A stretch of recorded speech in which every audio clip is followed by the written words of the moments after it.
Le festival de Marrakech aujourd'hui est un des plus grands festivals de la région, c'est certain. C'est aussi un rendez-vous qui est devenu incontournable à l'international. Je dirais qu'aujourd'hui Marrakech fait partie peut-être des 15-20 festivals les plus importants dans le monde.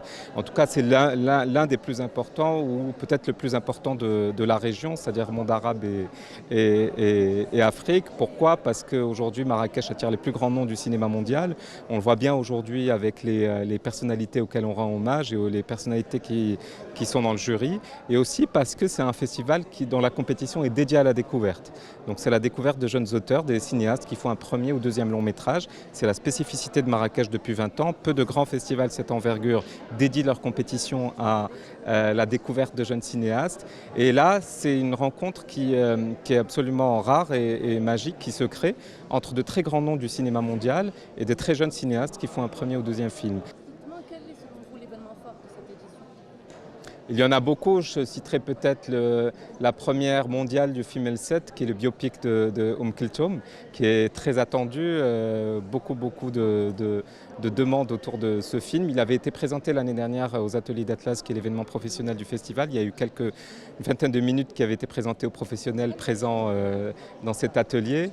Et aujourd'hui, on est fiers de pouvoir présenter le film en première mondiale. C'est la toute première fois que les spectateurs vont découvrir ce biopic dédié à la grande diva de la culture arabe. Ça fait des mois qu'on travaille à cette sélection. On a visionné énormément de films, des centaines et des centaines de films. Et on propose 80 films qui montrent toute la diversité du cinéma avec des propositions extrêmement populaires qui vont réunir des familles, un public large, des propositions plus cinéphiles et puis des films qui font partie des films les plus attendus de l'année, et c'est le cas du film d'ouverture ce soir, le film de Gus Van Sant, un cinéaste qui a été lauréat d'une Palme d'Or, qui est un des plus importants cinéastes américains, dont on va dévoiler Dead Man's Wire. Of course, the Marrakesh Film Festival is growing in stature. It's such an important global film festival. We have many people from around the world here, and the Academy is thrilled to partner with the Marrakesh Film Festival. It's really a window into the Middle East, into North Africa for us. زوينين، يلا تلاقيت معاهم اليوم ils sont adorables. واحد 5 دقائق وبحاولوا تنعرفوا بعضياتنا. Ils sont tous très talentueux.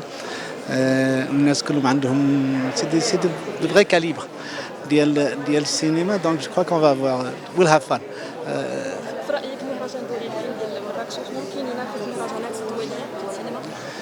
دابا إلا قلتي ممكن ينافس بحالي ما تينافسش، لا تينافس. عرفتي علاش؟ حيت الأفلام الأولى والثانية دونك راه مهرجان ديال الاكتشاف ديال المواهب. هادي اللي غيكونوا هنايا نتخاطر أنا وياك غادي تشوفي شي واحد في لي زاسكار مارس.